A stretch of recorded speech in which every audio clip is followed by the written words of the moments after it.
بسم اللہ الرحمن الرحیم۔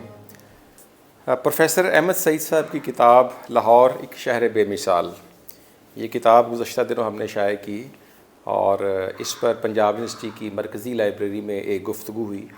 وہ گفتگو تقریباً 1 گھنٹے پر محیط تھی اور وہاں پر سوال و جواب کی بھی نشست ہوئی۔ اس کتاب کے جو مندرجات ہیں ان کو بڑی ڈیٹیل کے ساتھ وہاں پر ڈسکس کیا گیا۔ بہت سارے ہمارے جو دوست ہیں، اسٹوڈنٹس ہیں، وہ اس تقریب کو اٹینڈ نہیں کر سکے، اگرچہ اس کی آن لائن بھی سہولت میسر تھی اور اب اس کی ایک ویڈیو بھی ریکارڈ کی ہے جو کہ جس کا لنک جو ہے اسی ویڈیو کی ڈسکرپشن میں بھی ہے، لیکن چونکہ وہ ایک گھنٹے کی طویل نشست تھی تو بہت سارے ہمارے جو ساتھی اتنی طویل گفتگو نہیں سن سکتے، ان کے لیے چند منٹ کی گفتگو اس کتاب کے حوالے سے۔ پروفیسر احمد سعید صاحب کسی تعارف کے محتاج نہیں، پاکستان کے ایک بہت ہی نامور ہسٹورین۔ اپنی وفات سے چند دن پہلے انہوں نے اسی کتاب کے حوالے سے گفتگو کرتے ہوئے کہا تھا، میرا اور بہت اہم کام جو ہے وہ لاہور کے حوالے سے ہے۔ لاہور ایک شہر بے مثال، یہ 2 والیوم کی کتاب ہے، بس پریس میں جانے کے لیے تیار ہے اور اس میں 500 صفحے کے 2 والیوم ہوں گے انشاءاللہ، اور بڑے سائز کی یہ کتاب ہوگی۔ اور اس میں ایسی چیزیں، کیونکہ لاہور پر تو جتنے بھی کام ہونا وہ آٹو بایوگرافیکل قسم کے کام ہیں، پرانے اخبارات میں کوئی نہیں گیا، آٹو بایوگرافیز میں کوئی نہیں گیا، تو وہ انشاءاللہ مطلب ہے اس میں بالکل بہت ہی نئی، تقریباً ساری نئی چیزیں ہیں جو اس وقت کسی کے علم میں نہیں ہے، تو انشاءاللہ یہ بھی بڑا اہم کام ہوگا، اللہ کرے جلدی سے چھپ جائے۔ آپ نے پروفیسر صاحب کی گفتگو سنی جس میں وہ خود اس کتاب کا تعارف کروا رہے ہیں۔ یہ کتاب ایک بہت اچھا انڈیکس اور انسائکلوپیڈیا ہے۔ انہوں نے اس کتاب میں جو لاہور شہر کی تاریخ ہے، خاص طور پر 20ویں صدی کے نصف کی جو تاریخ ہے، اس کی بہت ہی خوبصورت انداز میں منظر کشی کی ہے۔ اس کے 18 چیپٹرز ہیں یا پارٹس آپ کہہ لیں، اور اس کتاب کا پہلا والیوم ہے۔ اس کا دوسرا والیوم بھی زیر طبع ہے، وہ بھی انشاءاللہ جلد آپ کی خدمت میں پیش کیا جائے گا۔ تو اس کتاب کے جو 18 چیپٹرز ہیں ان کے حوالے سے میں آپ کو مختصر بتاتا چلوں کہ لاہور پر تو یوں تو پہلے بھی کئی کتابیں لکھی جا چکی ہیں، ایک سے بڑھ کر ایک ہیں، بہت پہلے بھی لکھی گئیں، جیسے کنہیا لال کی کتاب ہے، عبداللطیف کی کتاب ہے، اے حمید کی کتاب ہے، اور بھی بہت سارے مصنفین نے لکھا، لیکن یہ کتاب اپنی اہمیت کے لحاظ سے، اپنی نوعیت کے لحاظ سے ایک منفرد کتاب ہے۔ اس کتاب کو پڑھتے ہوئے آپ یوں محسوس کریں گے کہ آپ ایک ٹائم مشین کے ذریعے آج سے 60-70 سال پہلے چلے گئے ہیں، پیچھے چلے گئے ہیں، اور آپ کو سارا منظر جو آج سے 70 سال پہلے کا تھا اس لاہور میں وہ نظر آتا ہے۔ اور احمد سعید صاحب کی ایکسپرٹیز یہ بھی ہیں کہ وہ بہت اچھے ایڈیٹر ہیں، بہت اچھی طرح انفارمیشن کو ایڈٹ کر کے اپنے قاری تک پہنچاتے ہیں۔ اس سے پہلے ان کی 40 سے زائد کتب شائع ہو چکی ہیں، پرائڈ آف پرفارمنس ہے، حکومت نے ان کو صدارتی ایوارڈ برائے حسن کارکردگی سے نوازا ہے۔ ان کی جو کتابیں شائع ہو چکی ہیں اس کی فہرست اس کتاب کی پشت پر درج ہے۔ تو یہ ایک لاہور کا انسائکلوپیڈیا ہے۔ اچھا، یہاں پر یہ بتاتا چلوں کہ اس کتاب کے جو ماخذ ہیں یا جو سورسز ہیں یا جن کی مدد سے کتاب لکھی گئی، ان میں سب سے بڑا سورس تو اس دور کے اخبارات ہیں۔ دوسرا سورس جو ہے وہ ان کی یادداشتیں ہیں، اور تیسرا سورس جو لاہور پر مختلف لوگوں نے کتابیں لکھیں، بایوگرافیز لکھیں یا دوسری کتب لکھیں، ان کو اس میں کنسلٹ کیا گیا ہے اور سائٹ کیا گیا ہے۔ اب مثال کے طور پر اس کتاب کا جو پہلا موضوع ہے وہ ہے لاہور میں نکلنے والے چند ایک اہم تاریخی جلوس۔ اگر آپ ان تاریخی جلوسوں کی کہانی پڑھیں تو آپ کو اندازہ ہوگا کہ اس وقت کس طرح یہاں بسنے والے تمام اقوام کے لوگ، چاہے وہ مسلمان تھے، سکھ تھے، ہندو تھے یا عیسائی تھے یا دیگر اقوام، وہ کس طرح ان جلوسوں میں پارٹیسپیٹ کیا کرتے تھے۔ مثال کے طور پر سر آغا خان کا جلوس کا ذکر انہوں نے کیا ہے کہ 1911 میں وہ یہاں پر لاہور تشریف لائے اور انہوں نے علی گڑھ مسلم یونیورسٹی کے قیام کے لیے ایک جلوس نکالا، اور اس سے ہمیں یہ بھی پتہ چلتا ہے کہ کس طرح پاپڑ بیلنے پڑے اس عظیم مسلم درسگاہ کے قیام کے لیے۔ ایک تو یہ مولانا ابوالکلام آزاد کا جلوس، اس کے بارے میں کہ تحریک خلافت کا زمانہ تھا اور کس طرح یہاں پر ایک اتحاد اور تعاون کی فضا تھی، اور پھر اسی طرح کچھ سکھوں کے جلوس جیسے کھڑک سنگھ کا جلوس اور دیگر جلوس، تو کوئی 25-30 جلوسوں کا وہ ذکر کرتے ہیں. لیکن آگے چل کر جب 1931 کے کچھ جلوسوں کا ذکر کرتے ہیں، مثال کے طور پر جب موتی لال نہرو کا انتقال ہوا تو ان کے انتقال پر ہندوؤں نے یہاں پر جلوس نکالا تو کچھ مسلمان دکانداروں کی دکانیں کھلی ہوئی تھیں، تو انہوں نے اعتراض کیا کہ آپ نے کیوں دکانیں کھولی ہوئی ہیں، آپ نے کیوں نہیں ہمارا ساتھ دیا. تو انہوں نے کہا کہ جب چند مہینے پہلے جنوری 1931 میں مولانا محمد علی جوہر کا وصال ہوا تو اس وقت ہم نے بھی جلوس نکالا تھا، تو اس پر پھر آپ کی طرف سے بھی ایسا ایک رد عمل دیکھنے کو ملا تھا. تو ایک جو ایوولوشنری پروسیس چل رہا تھا اس وقت کے لاہور کا، وہ ہمیں اس کتاب میں نظر آتا ہے. اسی طرح کیلنڈر ایک موضوع ہے اس کتاب کا کہ اس دور میں شائع ہونے والے جو کیلنڈر تھے ان کی طباعت کا معیار کیسا تھا، ان پر تصاویر جو شائع ہوتی تھیں.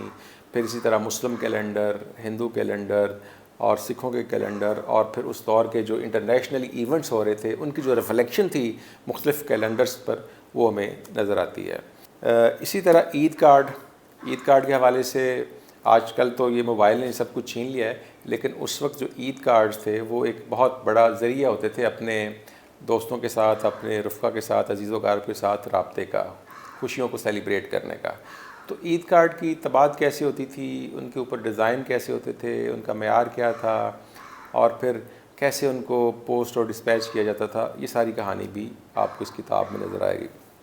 اسی طرح جو نقشے تھے، آج تو ہم فوراً گوگل کرتے ہیں اور کسی بھی جگہ کا نقشہ یا میپ فوراً دیکھ لیتے ہیں، لیکن اس وقت جب 20ویں صدی کے نصف کی ہم بات کرتے ہیں تو جو مختلف نقشے تھے، مثال کے طور پر تحریک ہجرت، تو یہاں سے ایک بڑی تعداد میں لوگ افغانستان مائیگریٹ کر رہے تھے، تو وہ کس راستے سے جائیں. تو اس وقت لاہور میں باقاعدہ نقشے پرنٹ کر کے ڈسٹریبیوٹ کیے گئے، سیل کیے گئے. اسی طرح جو اس وقت کی جنگیں تھیں، عالمی حالات، طرابلس کی جنگیں اور دوسرے جو معاملات تھے، ان کے بھی نقشے شائع کیے جاتے تھے. تو ان نقشوں کی تفصیل بھی اس کتاب میں آپ کو ملے گی. تو جغرافی کے اسٹوڈنٹ کے حوالے سے، ہسٹری کے اسٹوڈنٹ کے حوالے سے، سوشیالوجی اور پالیٹکس کے اسٹوڈنٹ کے حوالے سے یہ ایک اچھا مواد پرووائڈ کرتی ہے. اسی طرح اس کتاب کا ایک موضوع ہے لاہور کی گمشدہ لائبریریاں. وہ جو انگریز وائسرائے تھا لارڈ ہارڈنگ، جب 1913 میں لاہور آیا تو اس نے کہا کہ جی لاہور تو ایک باغوں کا شہر ہے.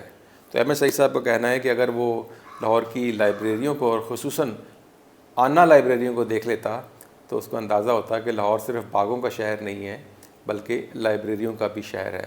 تو اس کتاب میں ایک تفصیلی فہرست پرووائڈ کی گئی ہے کہ لاہور میں کون کون سی لائبریریاں تھیں. اور ایک بڑا دلچسپ واقعہ لکھا ہے کہ لاہور کے ایک مسلمان تاجر کو ایک خط موصول ہوا جو کہ ٹریڈنگ کے حوالے سے تھا، تو وہ کوڈ میں تھا. تو وہ ایک لائبریری میں گئے جو کہ کسی ہندو نے قائم کی ہوئی تھی، اور انہوں نے وہاں پر اس کو ڈی کوڈ کرنے کے لیے جو ایک گائیڈ ہوتی ہے، کتاب ہوتی ہے، وہ طلب کی. تو انہوں نے انکار کر دیا. انہوں نے کہا جی ہم کسی مسلمان کو یہ لائبریری کنسلٹ کرنے کی اجازت نہیں دیتے. تو پتہ چلا کہ وہ لائبریری جو تھی وہ سر گنگا رام کی سرپرستی میں چل رہی تھی. تو انہوں نے رابطہ کیا اوپر تاجر نے، تو وہاں پر بھی ان کو اسی طرح منفی جواب دیا گیا کہ یہ لائبریری صرف ہندوؤں کے لیے. تو اس سے یہ بھی ظاہر ہوتا ہے کہ اس دور کا جو ایک سوسائٹی کے سوچنے کا انداز تھا یا جو اس وقت کے جو نارمز تھے وہ کیا تھے، وہ بھی آپ کو اس کتاب میں ملیں گے. اسی طرح لاہور کے جو کالجز تھے، تعلیمی ادارے تھے، اسکولز تھے، شبینہ مجلسیں تھیں، یا جو تعلیم بالغاہ کے ادارے تھے، ان کی ایک طویل فہرست اس کتاب میں موجود ہے. اور ایسے اسکولز کا بھی ذکر ہے، سمر کیمپس کا ذکر ہے جس میں قائد اعظم تشریف لاتے رہے، جس میں بڑے بڑے جو کانگریسی لیڈرز تھے وہ آتے رہے اور لاہور کے شہریوں کو پولیٹیکلی اویئرنیس پرووائڈ کرتے رہے، ان کو گائیڈ کرتے رہے ان سمر کیمپس کے ذریعے، ان پالیٹکس کے اسکولز کے ذریعے. ہمیں پتہ چلتا ہے کہ اس وقت جو بڑی سیاسی جماعتیں تھیں اپنے سیاسی کارکنوں کو کس طرح ٹرین کرتی تھیں، اس کا ایک پورا چیپٹر ہے.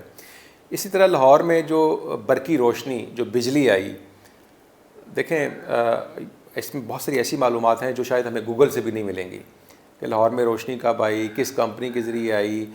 مثلا جولائی 1912 میں اس کتاب کے چیپٹر میں لکھا ہے کہ جولائی 1912 میں لاہور میں برقی روشنی کا اہتمام ہوا، اور کیسے ہوا، کس کمپنی کے ذریعے ہوا، اور اس کے کیا یونٹ ریٹس تھے اور کس طرح الیکٹریسٹی پرووائڈ کی جاتی تھی، اور اس کمپنی کو کس نے قائم کیا تھا، اس کا فاؤنڈر کون تھا، اس کا آنر کون تھا، یہ ساری ڈیٹیل آپ کو یہاں پر ملے گی. اور پھر ساتھ جو ریلیٹڈ اور ریلیونٹ انفارمیشن ہے، مثال کے طور پر اس وقت جو انگریز بہادر تھے، صاحب بہادر تھے، وہ گرمی کے دنوں میں وہ جو جھالر پنکھے ہوتے ہیں، کپڑے والے پنکھے، وہ یہاں کے مقامی لوگوں سے خدمت لیا کرتے تھے.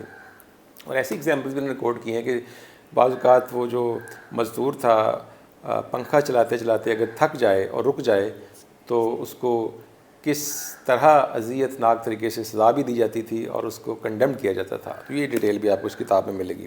پھر اسی طرح لاہور میں مختلف جو ڈاکومنٹری فلمز بنائی گئیں، دستاویزی فلمیں تھیں یا گویائی فلمیں تھیں، بولنے والی فلمیں تھیں، ٹاکی فلمز جن کو کہا جاتا ہے، اس کی پوری ڈیٹیل. اور لاہور میں جو سینما گھر تھے کہاں کہاں پر تھے اور کس کس کی ملکیت تھے، بلکہ یہاں تک بھی لکھا ہوا ہے کہ ایک زمانے میں لاہور میں سینما گھروں کی بہت زیادہ ایکسیس ہو گئی تھی. تو اخبارات کے جو اداریے تھے وہ اس چیز کی ریفلیکشن تھی کہ حکومت کو یہ مطالبہ کیا جا رہا ہے کہ لاہور جو ہے وہ سینما گھروں میں گھر چکا ہے، اس کی سراؤنڈنگز میں اور اس کے شہر کے اندر بہت زیادہ سینما گھر قائم ہو چکے ہیں، تو ان کو اب تھوڑا کنٹرول کیا جائے، کرٹیل کیا جائے، کم کیا جائے.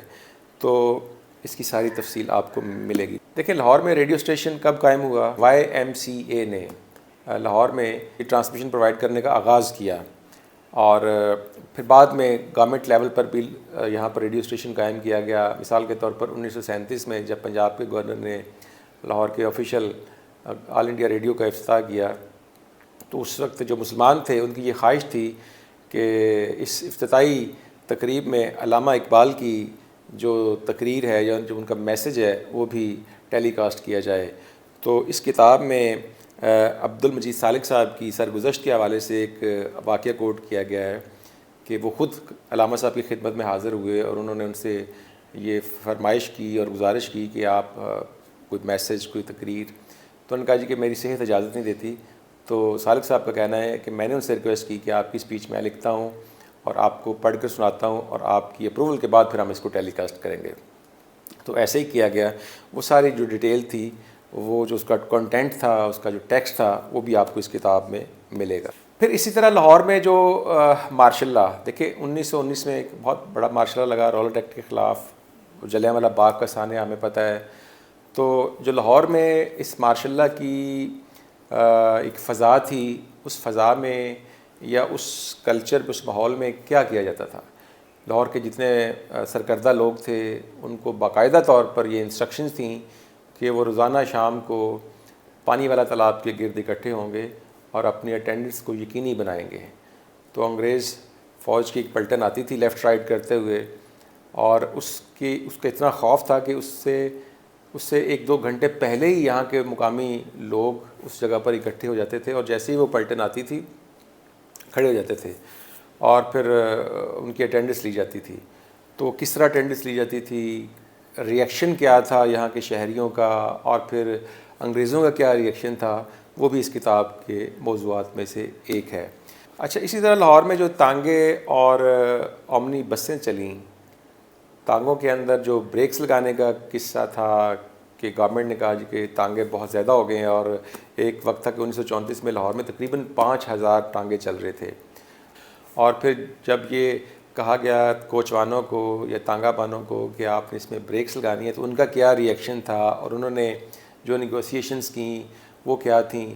اور پھر آپ کو یہ بھی بتاتی ہے کہ ریلوے اسٹیشن سے شالمی تک سرکولر روڈ کے ذریعے ایک ٹرام بھی چلتی تھی، اور وہ بھی گھوڑوں کے ذریعے چلتی تھی، لیکن وہ بھی جلد فلاپ ہو گئی کمپنی کہ اس میں بھی گھوڑوں کے ساتھ بریکیں لگائی گئی تھیں، اور اچانک بریک لگانے سے گھوڑا گر بھی پڑتا تھا. اور اس طرح اس کمپنی نے پھر اپنا بزنس یہاں سے وائنڈ اپ کر لیا. لاہور میں بسیں کب متعارف کروائی گئیں اور پہلے کس کمپنی کی آئیں اور ان کے روٹس کیا تھے اور ان کے بس سٹاپس کون کون سے تھے اور کہاں کہاں تھے، کون سے امپورٹنٹ روٹس تھے، وہ ساری ڈیٹیل آپ کو اس کتاب میں ملے گی. اسی طرح لاہور ظاہر ہے کہ پولیٹیکلی بہت وائبرنٹ اور ایکٹیو سٹی رہا ہے ہمیشہ سے، اور عام طور پر یہ کہا جاتا ہے کہ لاہور سے جو بھی تحریک اٹھتی ہے، چاہے وہ سماجی تحریک ہو یا سیاسی تحریک ہو، وہ اپنا ایک امپیکٹ رکھتی ہے. تو انہوں نے لاہور میں جو یونین سازی تھی کس کس شعبے کے لوگوں نے اپنی انجمنیں، ایسوسیشنز اور یونینز قائم کیں، ان کی ایک طویل فہرست ہے، وہ آپ کو اس کتاب میں ملے گی. اور پھر اسی طرح جو لاہور کی دکانیں تھیں، امپورٹنٹ شاپس تھیں، مثال کے طور پر جوتیوں کی دکان کا آپ کو ایک ذکر ملے گا. اس میں ایک بھلے کی ہٹی تھی. اب یہ بھلا کون تھا؟ یہ ایک ہندو تھا، اور عام طور پر ہندو جو تھے وہ چمڑے کے کاروبار سے دور رہتے تھے، اور ان کی کوشش ہوتی تھی کہ وہ کوئی اور کاروبار کریں، چمڑے کا نہ کریں. لیکن یہ جو بھلا تھا، دھنی رام بھلا، اس نے اپنی قوم سے ایک طرح سے بغاوت کرتے ہوئے لاہور میں جوتیوں کی دکان قائم کی، اور بڑی پاپولر تھی دکان اس کی، اور اس سے بڑے بڑے جو لیڈرز تھے، سیاسی رہنما تھے، اس سے جوتے خریدتے تھے. تو اس کتاب میں ایک واقعہ لکھا ہے، وہ میں آپ کی نظر بھی کرتا ہوں کہ جو بھلے کی دکان پر ایک دفعہ مولانا ظفر علی خان صاحب تشریف لے گئے، اور بھلے نے ان کا پہلے سے سن رکھا تھا کہ یہ بہت نامور مقرر ہیں، اچھے شاعر ہیں، اور فلبدی شعر کہتے ہیں، خاص طور پر اردو اور فارسی میں. تو بھلے نے فرمائش کی کہ آپ اگر پنجابی میں بھی کوئی فلبدی شاعر کہے. تو انہوں نے کہا جی میں اردو اور فارسی میں تو پہلے کہتا رہا ہوں. تو انہوں نے کہا جی چلیں آپ کی فرمائش پر میں کر دیتا ہوں. تو میں آپ کو شعر پڑھ کر سناتا ہوں جو مولانا ظفر علی خان نے پھر بھلے کو فلبدی لکھ کر دیا. یہ اس کتاب کے پیج 234 پر ہے کہ وچ بازار انار کلی تے اچھی ہٹی پلے دی، وچ بازار انار کلی دے اچھی ہٹی پلے دی، بامن ہو کے جتیاں ویچے مت ماری گئی ہے چلے دی. تو یہ وہ شعر تھا جو مولانا نے پھر فلبدی لکھا. اور پھر اس دکان کے باہر ایک بہت بڑے سائز کا جوتا رکھا ہوا تھا، اور نیچے لکھا ہوا تھا کہ اس کو ٹرائی کریں، اور جس کے پاؤں میں یہ فٹ آ جائے گا، پورا آ جائے گا، وہ اس کو فری لے لے. اور یہ پھر ہوم ڈیلیوری بھی پرووائڈ کرتے تھے. کتاب میں لاہور کے جو بڑے تاریخی ہالز ہیں، آڈیٹوریمز ہیں، حبیبیہ ہال ہے اسلامیہ کالج کا، اس کو کس نے قائم کیا تھا، اس کا انوگریشن کب ہوا. اسی طرح جو برکت علی محمدن ہال تھا، وہ کس نے قائم کیا، کب قائم کیا. بریڈ لا ہال جو ہے، اس میں آپ کو پتہ ہے کہ بڑے بڑے سیاسی لیڈر، محمد علی جوہر، ابوالکلام آزاد، قائد اعظم جواہر لال نہرو، اور اسی طرح کے دوسرے لیڈر تقریر کرتے رہے ہیں. تو آج یہ کس حال میں ہے یہ ہال، اور آج ان کی کیا کنڈیشن ہے، یہ بھی اس کتاب کے موضوعات میں. پھر لاہور کے جو اچھے تاریخی ہوٹلز تھے، ریسٹورینٹس تھے، خاص طور پہ مال روڈ، جسے آج ہم شارع قائد اعظم کہتے ہیں، اس پہ جو پاک ٹی ہاؤس کا ذکر ہے. اور پاک ٹی ہاؤس جو احمد سعید صاحب نے اپنی کتاب کے دیباچے میں بھی اور اس متعلقہ چیپٹر میں بھی لکھا ہے کہ یہ ان کے ماموں کی دکان تھی. اور اس طرح باقی ہوٹلز کی ایک طویل فہرست دی گئی ہے. تو کہنے کا مطلب یہ ہے کہ یہ جو کتاب ہے لاہور کے اوپر ایک بہت اچھا انسائکلوپیڈیا ہے. اس میں بہت سی معلومات ہیں جو شاید آپ کو کسی انٹرنیٹ سورس سے، کسی ویب سائٹ سے، کسی گوگل سرچ سے نہیں ملیں گی، صرف اور صرف اس کتاب سے ملیں گی. میرا خیال ہے کہ یہ تاریخ کے، سماجیات کے، سوشیالوجی کے، سوشل ورک کے، پالیٹکس کے، اور ایک عام قاری کو اس کو ضرور پڑھنا چاہیے، اور یہ آپ کی ذاتی لائبریری میں ہونی چاہیے. بہت شکریہ.